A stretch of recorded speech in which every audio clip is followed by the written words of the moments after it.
হ্যাঁ বন্ধু, আরে তুই কোনো চিন্তা করিস না, আমি ওখানে ছিল আসমানে। আমার একটু ঘুমের তো উঠে দেরি হয়ে গেছে বলে বুঝেছি তো, আমি একটু ঘুমের তো দেরি না করলে উঠতে পারিনি। আমি ওখানে ছিল আসিস, তুই চিন্তা করিস না, রাখ দিন ভাই রাখ। তারপরে বুঝেছিস, এই দেখ মনে কর আমি যাবো, তুই চালাবি, আমি তো ফোন নেবো। আজকে ভাই বিরাট একটা খুব পাইছি ভাই। চালালাম। হ্যাঁ আস্তে আস্তে আস্তে ভালো বললাম না, আবার ফোন করছি, আমি করছি আমি চলে আসছি 1 মিনিটের মধ্যে। সখন আবার ফোন দিলে পরে ফোন, এ আমার ফোন ভাই ভাই ভাই আমার ফোন, ভাই আমার ফোন ভাই ফোন।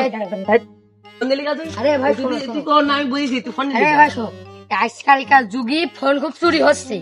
তা আমি এই কি করবো? ফোন চুরি হওয়ার কারণে আমরা হচ্ছে সরকারের উপর থেকে আমরা হচ্ছে সতর্ক বার্তা নিয়ে আইছি, যাতে আপনার ফোন সুন্দর করে বলবেন আপনি। হ্যাঁ বুঝেছেন ভাই। ভাই? হ্যাঁ ভাই। এই যদি এটা আমার হচ্ছে- ফোন হারাইতে সরকার তো একটা দিত। হ্যাঁ ভাই, সরকার আপনার একটা দিত ভাই, কারণ আমাদের সরকার ভালো হয়ে গেছে। জান ভাই, আপনি এখন যাতে পারেন। আচ্ছা ভাই, সমস্যা আচ্ছা নেই। ভাই। এরকম এই আজকাল এখনকার মতো ভালো লোকই তো দেখে দরকার। হে শালা, তোর জন্য ভাই, তোর জন্য এটা ধান্দা মিশে গেল। এবার কয়বার কব সাইকেলে চেন টাইট দিবি, তোর জন্য সাইকেলে দিয়ে গেল। হ্যাঁ, তোর জন্য হইলো কি? তোর দ্বারা ভাই 1 টাকা হয় না ভাই।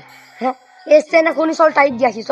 তোর সাইকেল আমি কলাম চেন টাইট দিয়ে নেয়, আর সে 1 টাকাও নেই। তুই ভাই তা আমার কাছে কবি নে, সব টাইট দিয়ে নিয়ে আসি। বড় একটা ধান্দা মিশে গেল আজকে একটা বড় ধান্দা মিশে